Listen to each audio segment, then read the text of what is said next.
Voilà, je vous propose ce matin un thème, et peut-être il y aura une suite, ou des suites, ou pas, je ne sais pas. En tout cas, je vous propose ce matin de voir, nous allons nous promener dans le désert. Je trouve qu'il ne fait pas assez chaud, n'est-ce pas?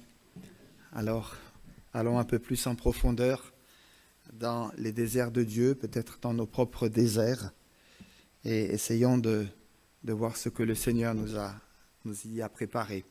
Avec un texte, mais il y en aurait tant d'autres, un texte pour introduire mon propos de ce matin. Deutéronome chapitre 8, les versets 1 à 7. Vous observerez et vous mettrez en pratique tous les commandements que je vous ai prescrits aujourd'hui, afin que vous viviez, que vous multipliez et que vous entriez en possession du pays que l'Éternel, votre Dieu, a juré de donner à vos pères. Souviens-toi de tout le chemin que l'Éternel, ton Dieu, t'a fait faire pendant ces 40 années dans le désert, afin de t'humilier, de t'éprouver, pour savoir quelles étaient les dispositions de ton cœur et si tu garderais ou non ses commandements. Il t'a humilié, il t'a fait souffrir de la faim, il t'a nourri de la manne que tu ne connaissais pas et que n'avaient pas connu tes pères, afin de t'apprendre que l'homme ne vit pas de pain seulement, mais de tout ce qui sort de la bouche de l'Éternel. Ton Dieu ne s'est point, ton vêtement, ne s'est point usé, et ton pied ne s'est point enflé pendant ces 40 années. Reconnais en ton cœur que l'Éternel, ton Dieu, te châtie comme un homme châtie son enfant. Tu observeras les commandements de l'Éternel, ton Dieu, pour marcher dans ses voies et dans la crainte, car l'Éternel, ton Dieu, va te faire entrer dans un bon pays, pays de cours d'eau, de sources et de lacs qui jaillissent dans les vallées et dans les montagnes. Et puis un petit complément, toujours au chapitre 8 du livre de Deutéronome, les versets 14 à 17.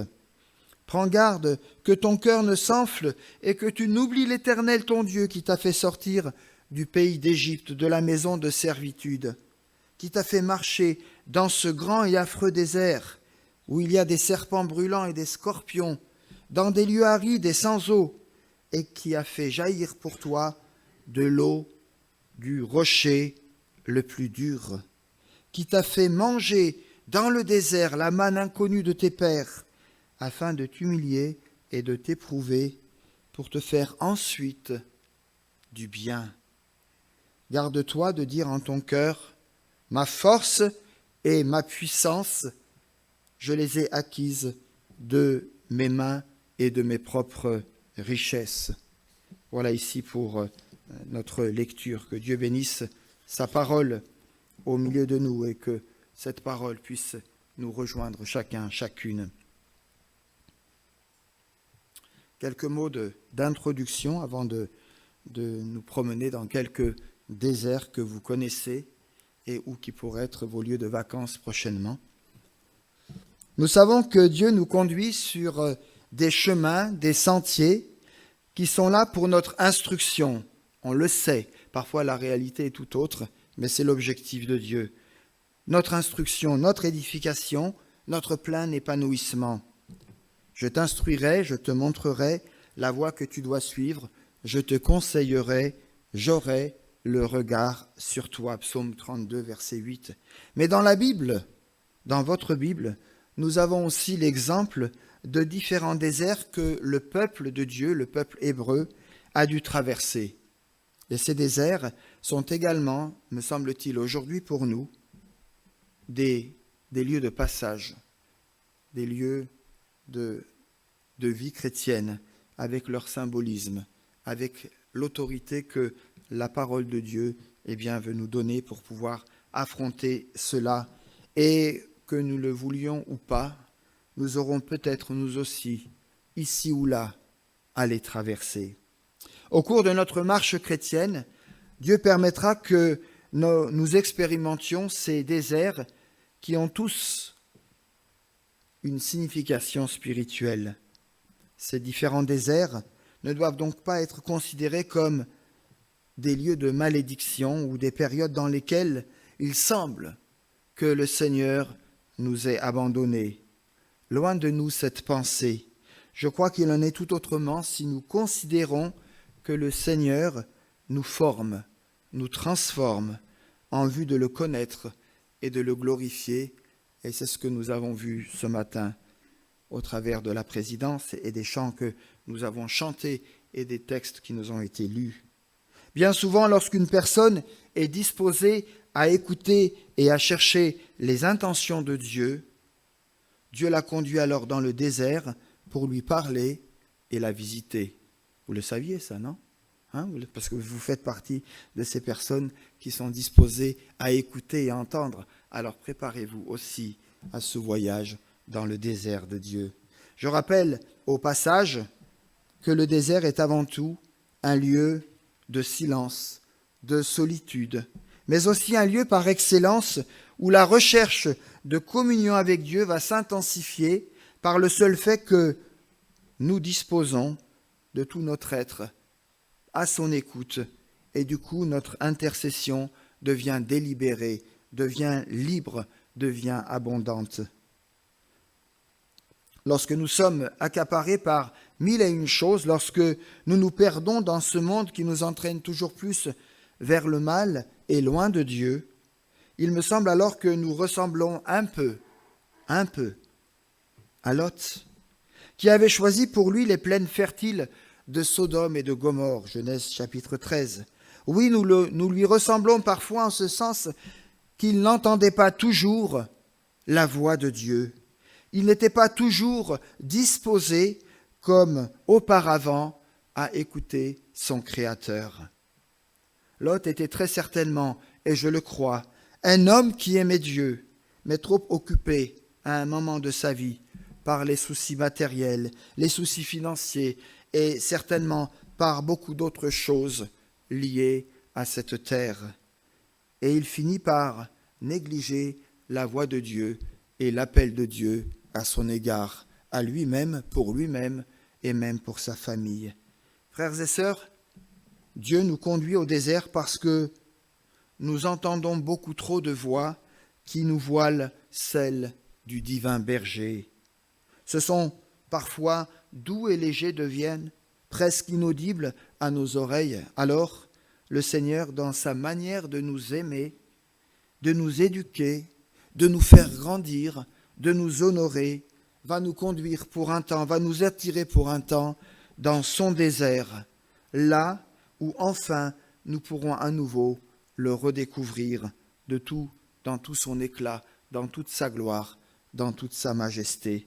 C'est une chose de chanter la gloire de Dieu, c'est une chose de révérer la puissance de Dieu, c'est autre chose de la vivre, de l'expérimenter et de pouvoir ensuite la partager autour de nous. En conduisant Israël pendant son périple dans le désert, Dieu a voulu l'enseigner et l'aider à mieux le connaître. Chaque étape du désert traversé avait alors un but, entre autres, d'apprendre aux Hébreux à découvrir Dieu personnellement. Et il me semble que c'est ce que nous retrouvons dans la Bible, dans tous les cas de figure, parce que Dieu est un Dieu jaloux, parce que Dieu est un Dieu saint, parce que Dieu est un Dieu bon et tout-puissant, eh bien Dieu nous réoriente à toujours mieux connaître, à toujours mieux vivre de sa présence. Si donc Israël, peuple de l'Alliance, a dû traverser différents déserts, à combien plus forte raison, nous qui faisons partie de la nouvelle alliance, qui avons lavé notre robe et notre vêtement dans le sang de l'agneau, auront aussi à les traverser ici ou là. Les traverser, oui, mais pas n'importe comment. Il ne s'agit pas de s'y perdre ou d'y rester toute sa vie.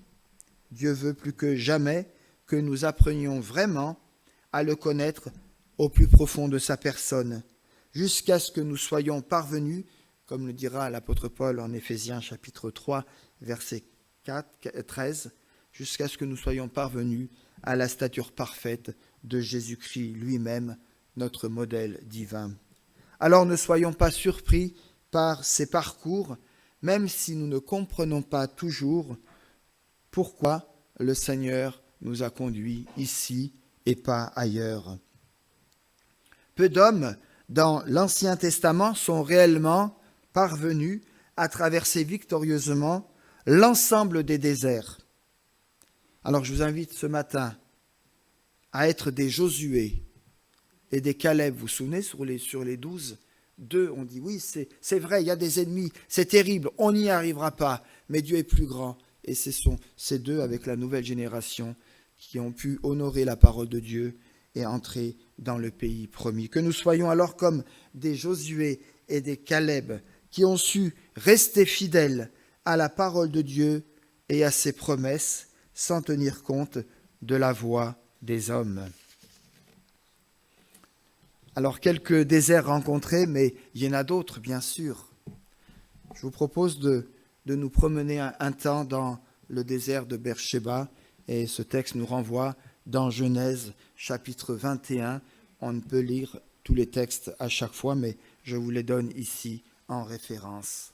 Et dans ce texte, nous retrouvons Agar. Agar, la servante égyptienne qui avait donné naissance à un fils, à Abraham. Souvenez-vous, parce qu'Ismaël avait ri, Sarah avait dit à Abraham, « Chasse cette servante et son fils, car le fils de cette servante n'héritera pas avec Isaac. » Ainsi, lorsqu'Agar est partie et s'est égarée dans le désert de Beersheba, elle n'avait avec elle qu'une outre d'eau et un peu de pain.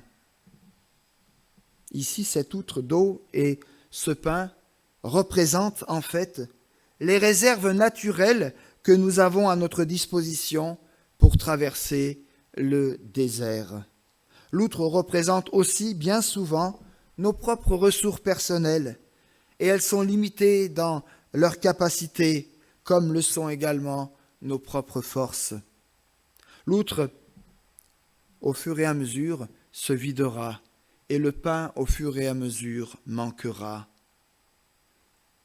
Agar, au fur et à mesure aussi de sa progression dans le désert, a connu cela. L'eau s'épuisa jusqu'à ce qu'elle n'ait plus rien à boire.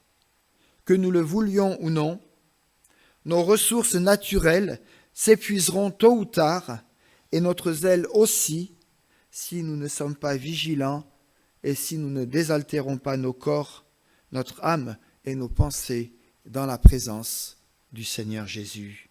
Il est écrit en Genèse chapitre 21 verset 17, « Dieu entendit la voix de l'enfant, et l'ange de Dieu appela du ciel Agar et lui dit, « Qu'as-tu, Agar ?» Facile à dire, Agar était en grosse difficulté, et on a là une simple question. De quoi te plains-tu? Quel est ton problème? Pourquoi es-tu si malheureuse? Qu'as-tu, Agar? Ne crains point, car Dieu a entendu. Lève-toi, prends l'enfant par la main. Et Dieu lui ouvrit les yeux, et elle vit un puits d'eau, et elle alla remplir son outre de nouveau. Chers amis, il nous faut apprendre, il nous faut réapprendre à puiser à la source d'eau vive, à Jésus-Christ, dans lequel Dieu nous a bénis de toute bénédiction spirituelle. Oui, le Saint-Esprit veut ouvrir nos yeux ce matin. Il veut nous ouvrir un nouveau regard pour que nous puissions croire et espérer dans ce Dieu de toutes les promesses. Et un Dieu qui veut nous mener vers la source d'eau vive pour que nous soyons, comme le dira le psaume, abreuvés au torrent des délices de l'Éternel. Jésus a dit, « Celui qui boira de l'eau que je lui donnerai n'aura jamais soif, et l'eau que je lui donnerai deviendra pour lui une source d'eau vive qui jaillira jusque dans la vie éternelle. » Jean chapitre 4. Ce jaillissement, mes amis, commence aujourd'hui, maintenant, à l'heure où nous sommes ensemble dans la présence du Seigneur. Dieu, lui, n'est pas limité par ses ressources. Moi, oui. Il est encore et toujours plein de ressources et son Esprit Saint, source de vie, eh bien, c'est lui qui nous donnera les forces, car le voyage, le pèlerinage que nous aurons à faire et que nous avons commencé un jour à faire n'est pas encore terminé. Et Dieu nous rappelle, au travers des tribulations, qu'il y aura ici ou là peut-être encore des épreuves à surmonter, des tribulations, des épreuves qui se dresseront encore devant nous.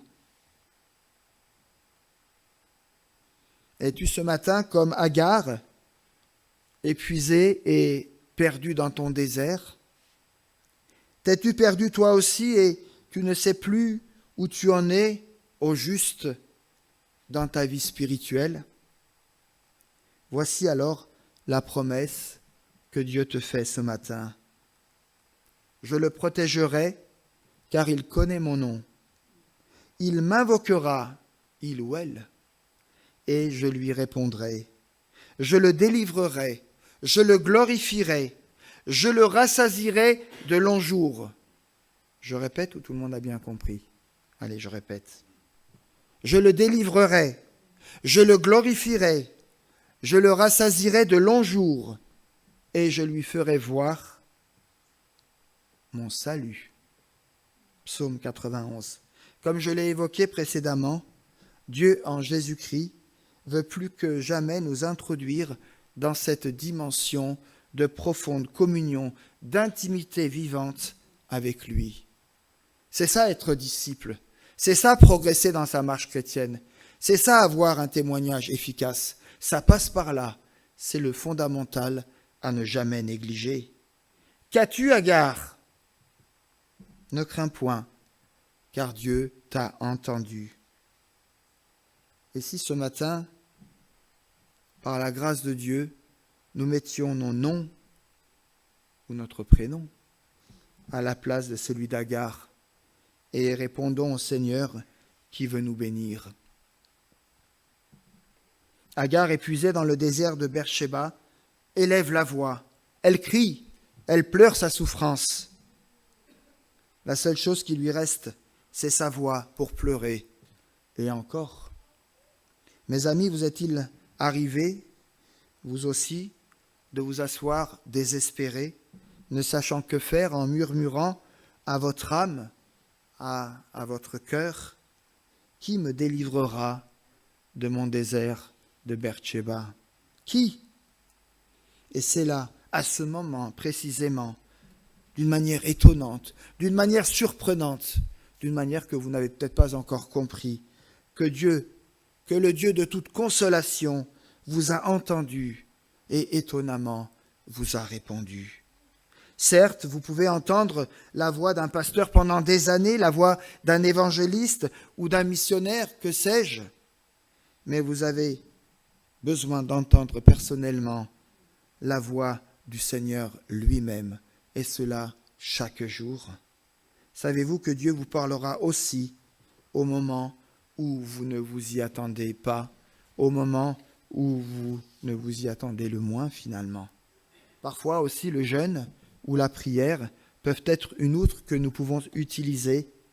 Le zèle que nous pouvons déployer peut être aussi la manifestation de nos ressources personnelles, mais il y aura des moments où Dieu permettra que vous soyez dans le dénuement total, désespéré et déstabilisé, au point où vous ne savez plus que penser. Et découragé, vous allez avoir alors le désir de tout arrêter ou de fuir, bien loin des situations pesantes et parfois incontournables.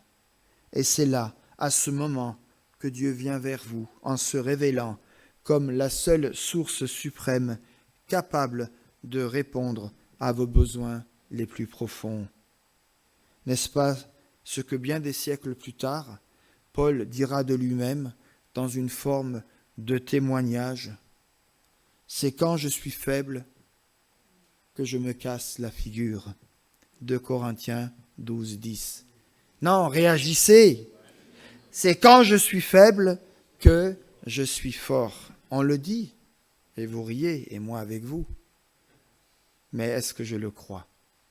parce que c'est juste une parole intellectuelle qui me fait du bien et que je suis capable de donner ici ou là pour assaisonner ma vie, ou est-ce que c'est une dimension de force, d'espérance, de courage qui fait qu'aujourd'hui, vous et moi, nous sommes ici dans la présence de Dieu.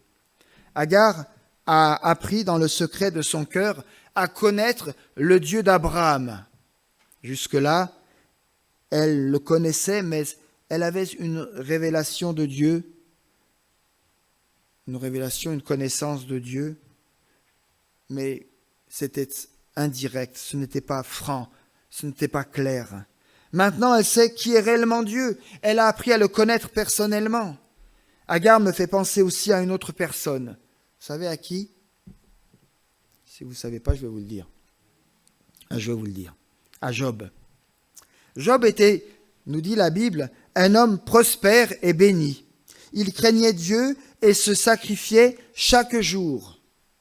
Son entourage le vantait même. Il avait des ressources. En veux-tu, en voilà. Plusieurs outres à sa disposition, des enfants, de l'argent. Il était un homme en bonne santé. C'était pour ainsi dire un chrétien généreusement béni. Mais permettez-moi de faire cette petite nuance.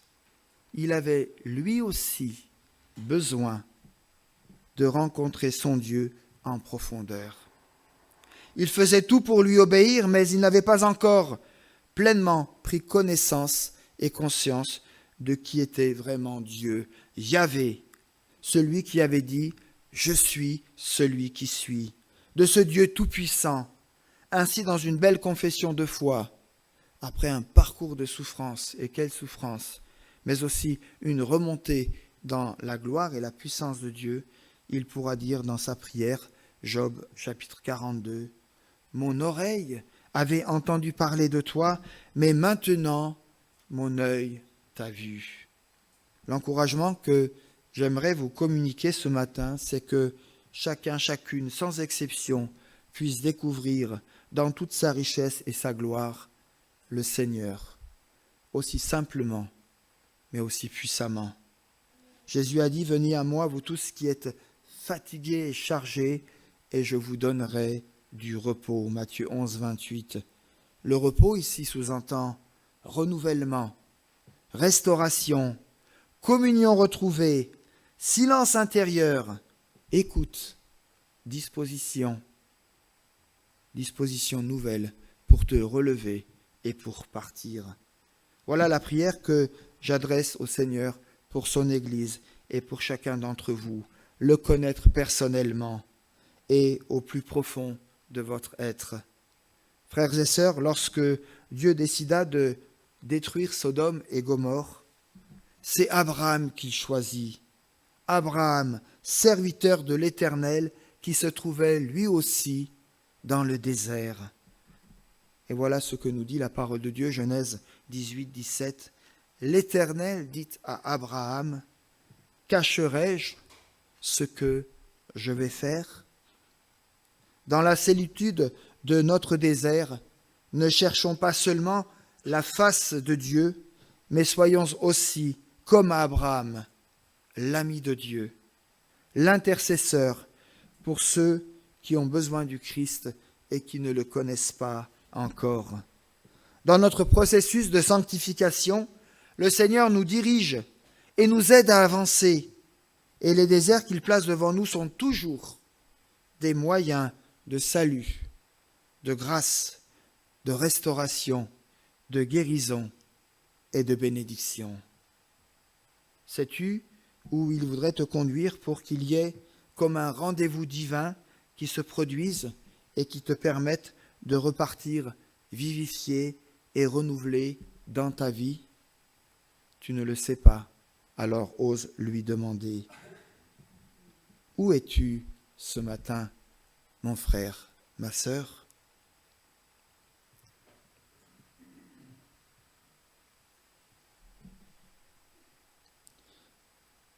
Vous êtes peut-être, vous aussi, dans le désert de Chour, Exode chapitre 15 et suivant. Ce désert-là représente dans la Bible, on n'aime pas trop. c'est le désert de l'amertume, du chagrin, du dégoût.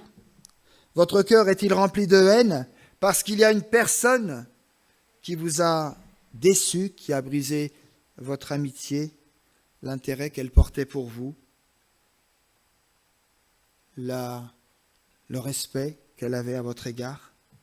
Vous vous trouvez alors dans le désert de Chour et vous êtes comme stoppé dans votre marche parce que confronté à la triste réalité des événements et des circonstances par lesquelles vous passez, vous rencontrez à votre tour les eaux amères de Mara. Souvenez-vous, lorsque les Israélites passèrent la mer Rouge miraculeusement, leur première destination, sous la conduite de Moïse, fut d'arriver dans le désert de Chour. L'histoire de cette traversée nous est relatée dans l'Écriture en ces termes. Ils arrivèrent, mais quand on dit ils, c'est un peuple nombreux, c'est une foule immense qu'on ne peut compter. Ils arrivèrent à Mara, mais ils ne purent boire l'eau de Mara parce que celle-ci était amère. On vous a peut-être jugé, critiqué, diffamé, maltraité, et votre cœur, siège des émotions et des pensées, est encore empli d'amertume, de blessures profondes et certainement secrètes. Peut-être même que tout ce poids-là est porté depuis longtemps déjà et se traduit encore par une forme de tristesse et de découragement fréquent. Il y a pourtant une issue. Il y a pourtant une issue. C'est le Seigneur Dieu lui-même qui ne veut en aucune manière que vous stagniez spirituellement, que vous perdiez dans le désert de l'amertume. C'est aussi étonnant que cela puisse paraître, mais vous n'êtes pas dans ce désert par hasard. Dieu, par la bouche du prophète Jérémie, a dit, et ça a été rappelé tout à l'heure dans une des prières, Jérémie, chapitre 29, verset 11, « Car je connais les projets que j'ai formés sur vous, dit l'Éternel, projets de paix et non de malheur, afin de vous donner un avenir et une espérance. Vous me prierez, et je vous exaucerai. Vous me cherchez, et vous me chercherez de tout votre cœur, oracle de l'Éternel, et je me laisserai chercher, je me laisserai trouver par vous, si vous me cherchez de tout votre cœur. » Quelle est donc cette issue libératrice ? Il nous faut rencontrer Dieu personnellement. Dieu a dit à Moïse, qui avait prié, de couper un morceau de bois et de le jeter dans l'eau afin que cette eau devienne une eau douce. Je ne sais pas si moi, je l'aurais fait, en disant, mais Dieu se moque de moi, ce n'est pas un verre d'eau, ce n'est pas une casserole d'eau, c'est un mar, c'est une étendue. Et on me dit de jeter un vulgaire morceau de bois pour que l'eau qui est infecte et amère puisse être douce. Dans ton amertume, dans ton désert de rébellion, il n'y a qu'un seul bois qui peut te guérir et te ressourcer. C'est celui de la croix de Jésus qui vient par sa mort et sa résurrection changer littéralement et transformer ton atmosphère d'amertume, de colère et de ténèbres en douceur, en nouveauté de vie, épurée et sanctifiée. Vous vous débattez peut-être dans les eaux de votre amertume et à cause de cela même, vous êtes malade, agité et perturbé. Chers amis, laissez alors la croix de Jésus-Christ plonger au plus profond de vous-même, de vos émotions, de vos pensées, de vos rêves, de vos intentions, pour être libéré de toute amertume et de toute tristesse, pour retrouver la douceur et la paix qui surpasse toute intelligence et qui gardera vos cœurs et vos pensées en Jésus-Christ. Philippiens 4, 7. Je vous propose d'avancer encore pour comprendre quelles leçons pouvons-nous tirer de nos passages désertiques. Nous arrivons maintenant au désert de Sin, Exode chapitre 16. Comme cela a été rappelé en tout début de mon message, il y a des déserts que vous ne pourrez éviter, que je ne pourrai éviter. Cependant, la durée passée dans le désert dépendra directement de nous, de vous. Certains sont restés dans le désert de Beersheba et n'ont jamais progressé. D'autres sont arrivés jusqu'au désert de Tchour et n'ont pas voulu aller plus loin. Ils n'ont pas pu pardonner à ceux qui leur avaient fait du mal. Leur expérience spirituelle et chrétienne s'est arrêtée à ce stade-là. Dieu voulait réellement les guérir, mais ils ne l'ont pas voulu. Suis-je dans ce cas-là ce matin? Y a-t-il dans ma famille, dans mon entourage, dans l'Église, une personne à qui je n'ai pas encore pardonné ou à qui je n'ai pas demandé pardon? Frères et sœurs, est-ce que notre expérience de vie chrétienne et de communion avec Dieu s'arrête aussi brutalement à ce triste constat? Le désert de Tsin se situe entre Élim et Sinaï.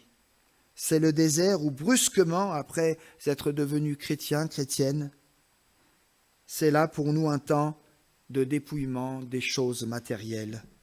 Et souvent dans cette étape-là, les chrétiens regardent en arrière et ont envie de retourner en Égypte. Ils murmurent eux aussi et de plusieurs manières.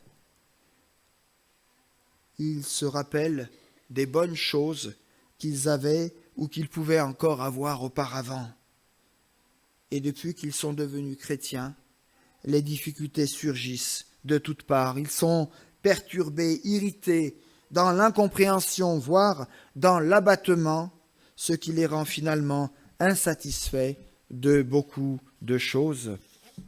Au désert de Tsin, Satan ne manquera pas non plus de vous faire remarquer tout ce que vous avez perdu. Aveuglement spirituel, ne pas voir ce que l'on a et envier et convoiter ce que les autres ont.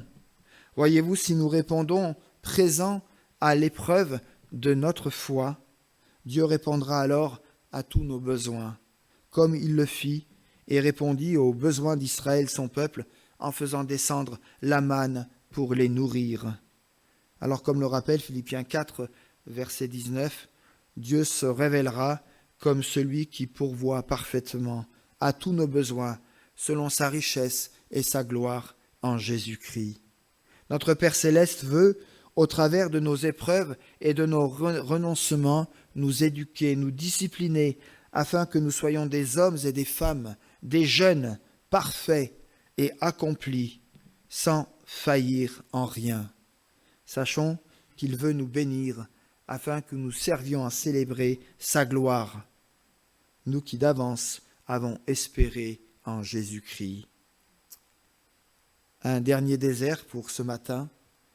Dans notre progression, nous avons encore à avancer et nous avons aussi à passer par le désert du Sinaï. Quel a été le parcours pour le peuple de Dieu dans cette nouvelle étape? Dieu, dans toute sa puissance et sa sainteté, va révéler aux Hébreux, à ce stade de leur marche, pourquoi il les a sauvés, pourquoi il les a fait sortir du pays d'Égypte alors qu'ils étaient esclaves. Et Dieu leur donna et leur donnera sans retenue, d'une manière généreuse, eh bien, il leur donnera sa loi, les 10 commandements, les principes de vie indispensables pour maintenir son alliance et sa relation avec eux, mais aussi pour manifester sa divine gloire et sa divine puissance, sa divine passion pour ce peuple. Ces indications précises et ces paroles de vie, vous les retrouverez dans les chapitres 20 à 31 du livre de l'Exode, où Dieu décline toutes ces choses et où les peuples semblent les recevoir avec joie et avec reconnaissance. Hélas, au chapitre 32, nous assistons à un renversement tragique des valeurs divines qui viennent d'être transmises pourtant par la bouche de Dieu lui-même. Ce sera l'exécrable épisode du veau d'or. Pourtant, de la même manière que pour les Israélites de l'Ancienne Alliance, notre Père en Jésus-Christ veut également nous révéler quel est notre rôle, quel est notre ministère, notre vocation au sens large du terme. Nous ne sommes pas là simplement pour remplir les bancs d'une église. Non, nous sommes membres d'un corps dans lequel chacun, chacune avons une mission, avons reçu quelque chose, une fonction particulière du Seigneur. Et ça, tant que nous ne l'avons pas compris, nous restons des chrétiens en recherche, nous tournons en rond, nous sommes malheureux et tristes. Implorons la grâce du Seigneur et demandons-lui ce qu'il attend de nous et quelle place précise il attend de nous voir occuper dans le mandat qu'il nous a confié, afin que nous puissions travailler en harmonie les uns avec les autres, en son corps, dans l'Église. C'est sous son regard bienveillant et aimant que nous voulons nous placer ce matin, que je nous invite à nous placer ce matin, en réalisant que le Seigneur poursuit son œuvre, qu'il nous préserve encore dans son alliance et qu'il nous donne ses commandements, ses exigences, ses directives qui n'ont pas changé pour notre bonheur. Notre Dieu continue de nous façonner à son image en nous éduquant par ces différentes écoles que sont les déserts. Alors par la grâce de Dieu, ne les négligeons pas. Je t'instruirai et je te montrerai la voie que tu dois suivre. Je te conseillerai, j'aurai le regard sur toi. Que cette parole de l'Écriture puisse s'accomplir, se poursuivre encore ce matin pour chacun d'entre nous. Jésus, pour continuer de bâtir son Église, cherche aujourd'hui encore un peuple qui lui obéisse et le serve avec joie et empressement. Voulons-nous entrer dans son plan qu'il a déjà préparé pour nous? Voulons-nous consacrer notre vie, notre temps, nos ressources au Seigneur de la vie? Que Dieu nous bénisse ensemble dans notre marche, dans notre traversée, et que nous soyons reconnaissants parce que Dieu s'occupe de nous, Dieu s'occupe de toi. Ton cas l'intéresse, ton affaire, ta souffrance, ta révolte, il n'en est pas inconscient, il vient à ta rencontre. Où es-tu ce matin? Où te caches-tu ce matin? Que Dieu bénisse sa parole au milieu de nous, que nous puissions être encouragés, mes amis. Et nous voulons